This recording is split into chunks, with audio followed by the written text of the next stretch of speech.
आप सभी को नमस्कार।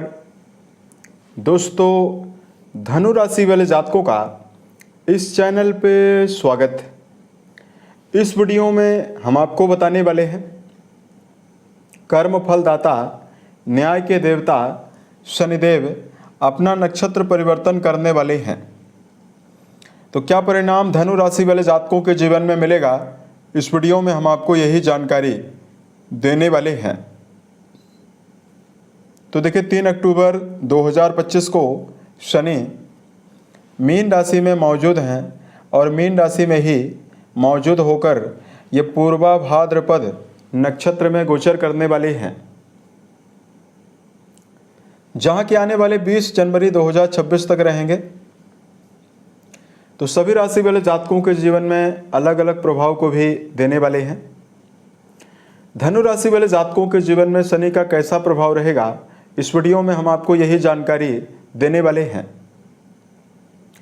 देखिए, 29 मार्च 2025 से ही शनि आपके चौथे घर में विराजित हैं और ये 13 जुलाई से वक्री भी हुए हैं।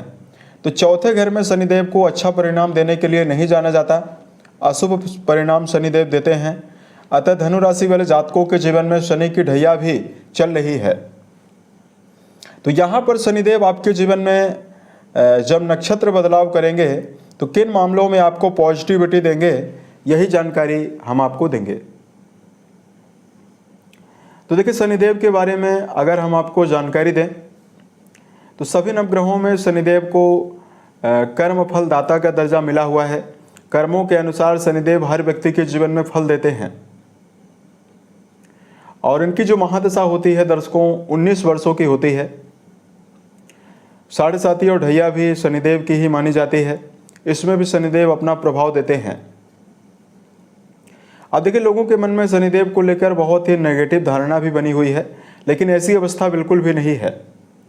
जब जन्म पत्रिका में शनि की प्लेसमेंट बहुत ही अच्छी हो और अगर व्यक्ति के कर्म भी अच्छे हों, उस समय में व्यक्ति के ऊपर ढैया, साढ़े साती या शनि की महादशा शुरू हो तो व्यक्ति के जीवन में अपार सफलता, अपार ऊंचाइयां देखने के लिए मिलती है। शनि बलवान होंगे तो जनता से जुड़े हुए कार्यों में व्यक्ति को बड़ी ऊंचाइयां देते हैं, बड़ी सफलता देते हैं। यानी ऐसे व्यक्ति के डाउनफॉल में, डाउन लाइन में कई लोगों का समूह काम करता है। शनि बलवान होंगे तो व्यक्ति बहुत ही साहसी होता है, बहुत ही मेहनती होता है और विपरीत परिस्थितियों में जूझने की या विपरीत परिस्थितियों से निकलने की जो क्षमता होती है व्यक्ति के अंदर बहुत ही ज़्यादा देखने के लिए मिलती है। शनि के बलवान होने पर कई भवन, कई भूमि और कई वाहन का योग भी जीवन में बनता है। लेकिन शनिदेव अगर कुंडली में पीड़ित अवस्था में विराजित हों, नीच राशि मेष में मौजूद हों या अस्त अवस्था में हों तो फिर कई प्रकार की समस्याओं का सामना भी जीवन में करना पड़ता है। शनि पीड़ित हैं और व्यक्ति के कर्म भी खराब हों तो व्यक्ति साढ़े साती और ढैया में कई प्रकार की असाध्य रोगों को झेलता है, जैसे हड्डी जनित बीमारी, कैंसर, पैरालिसिस, अस्थमा, लकवा, नपुंसकता की बीमारी। ये सभी जो बीमारियां हैं ये शनिदेव के दुष्प्रभाव से भी मिलती है। उसके अलावा शनि के दुष्प्रभाव से मानसिक यातनाओं को झेलना पड़ता है और जीवन में मेहनत ज़्यादा करने के बावजूद परिणाम व्यक्ति के जीवन में कम मिलते हैं। इसके लिए शनिदेव से जुड़ा हुआ उपाय जरूर करना चाहिए। अब देखिए, अब आपको बताने वाले हैं आपके जीवन में इसका क्या प्रभाव मिलेगा। तो धनु राशि वाले जातकों को बताई गई जो जानकारी है आपके चंद्र राशि के ऊपर प्रभावी है, तो आप इसे इसी आधार पर देखें। अब देखिए, चौथे घर में शनि मौजूद होकर चूंकि चौथे भाव से माता, परिवार, भूमि, भवन, वाहन के बारे में विचार करते हैं। यहां पर यह मौजूद होकर 29 मार्च से ही लगातार आपको बुरा प्रभाव दे रहे हैं। पारिवारिक जीवन का बिखराव यदि आपके जीवन में चल रहा है तो आपकी राशि के स्वामी बृहस्पति के नक्षत्र पूर्वा भाद्रपद में ही 3 अक्टूबर को शनिदेव जाएंगे। तो अब यहाँ पर पारिवारिक जीवन की समस्याओं से आपको निजात देने वाले हैं। यानी पारिवारिक जीवन में अगर बिखराव बना हुआ है या आपसी तालमेल की कमी बनी हुई है तो आपके जीवन में 3 अक्टूबर से लेकर 11 नवंबर के बीच में आपसी एकजुटता आपको ज़्यादा मिलने वाली है। तीसरी दृष्टि शनिदेव आपके छठे भाव में डालेंगे, सातवीं दृष्टि कर्म भाव में और 10वीं दृष्टि राशि के ऊपर डालने वाले हैं। अब देखिए, जो राशि के ऊपर शनिदेव की दृष्टि पड़ रही थी 29 मार्च से, इसकी वजह से धनु राशि वाले जातकों के अंदर आत्मविश्वास, जिस प्रकार का आत्मविश्वास होना चाहिए उस प्रकार का आत्मविश्वास आपके जीवन में नहीं निर्मित हो पा रहा था। तो यहाँ पर देखिए, 3 अक्टूबर के बाद शनि का ये नक्षत्र बदलाव जो आपके जीवन में हो रहा है, तो राशि के स्वामी के नक्षत्र में ही जाने से आपके जीवन में आपका दबा हुआ आत्मविश्वास समाप्त होगा। किसी भी फील्ड में अगर आप काम करेंगे तो एक्टिव होकर काम करने में आप तत्पर रहने वाले हैं। लंबे समय से कोई कर्जा अगर आपके जीवन में चल रहा है, जिससे अगर आप जीवन में बाहर निकलना चाहते हैं, तो शनिदेव की अवस्था जो रहने वाली है परिवर्तनकारी तीसरी दृष्टि आपके जीवन में कर्ज मुक्ति की संभावना को निर्मित करने वाली है। अगर आपका मुद्दा सकारात्मक है और कोर्ट कचहरी या मुकदमेबाजी जैसे विषयों में यदि आपका जुड़ाव है, अगर आप इन सभी मामलों में विजय चाहते हैं, तो 3 अक्टूबर से लेकर 11 नवंबर के बीच में अगर आप प्रयासरत हैं, इसमें चांसेस ज़्यादा बन सकते हैं आपके जीवन में विजय के। शनिदेव 7वीं दृष्टि कर्म भाव पे डालेंगे और गुरु के नक्षत्र में मौजूद हैं, तो 11 नवंबर तक कर्म क्षेत्र के मामले में आपके साहस के दम पर कई काम बनते हुए जीवन में नजर आने वाले हैं।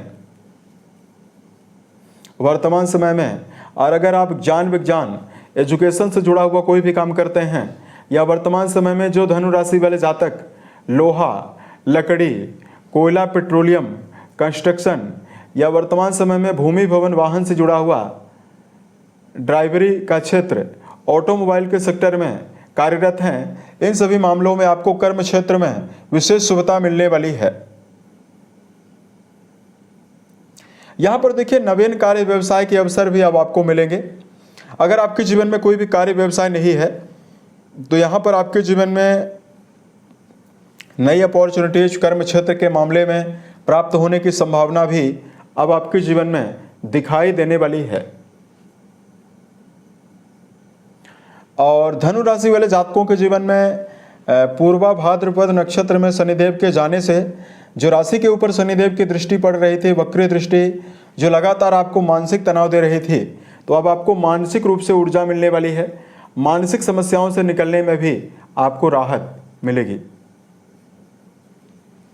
तो इस प्रकार का मेजर इफेक्ट आपके जीवन में रहेगा। अब देखिए, अगर आपके जन्म पत्रिका में शनि की अवस्था काफ़ी कमज़ोर है, तो वर्तमान समय में जो आपके ऊपर ये चौथे भाव में शनिदेव मौजूद होकर ढैया का प्रभाव निर्मित किए हुए हैं, तो फिर आपको अपनी जन्म पत्रिका का जरूर अवलोकन करवाना चाहिए और यथाउचित आपको उपाय जरूर करना चाहिए। हालांकि अभी हम आपको कुछ उपाय बता रहे हैं जिसको अगर आप करते हैं तो शनि की शुभता आपको विशेष रूप से मिलने वाली है। देखिए, सबसे पहले आपको पीपल के वृक्ष के नीचे कम से कम 17 शनिवार ये उपाय आपको करना चाहिए, कंटिन्यू करना चाहिए। आपको सरसों के तेल का दिया जलाना है और 2 लौंग माथे से टच करके आप उस दिए में जरूर डालें और ओम सम शनिश्चराय नमः नामक मंत्र का यदि आप जप करते हैं तो आपको विशेष शुभता मिलने वाली है। उसके अलावा धनु राशि वाले जातकों को मन, वचन और कर्म के द्वारा किसी भी व्यक्ति को नुकसान पहुंचाने से बचने की प्रबल आवश्यकता भी जीवन में रहने वाली है। उम्मीद है ये जानकारी धनु राशि वाले जातकों को बेहतर लगी। अगर आपके जीवन में किसी भी प्रकार की समस्या है, आप हमें ज़रूर बताएं ताकि प्रत्युत्तर या अन्य वीडियोज के माध्यम से हम उसका समाधान भी कर पाएं। ओम नमः शिवाय।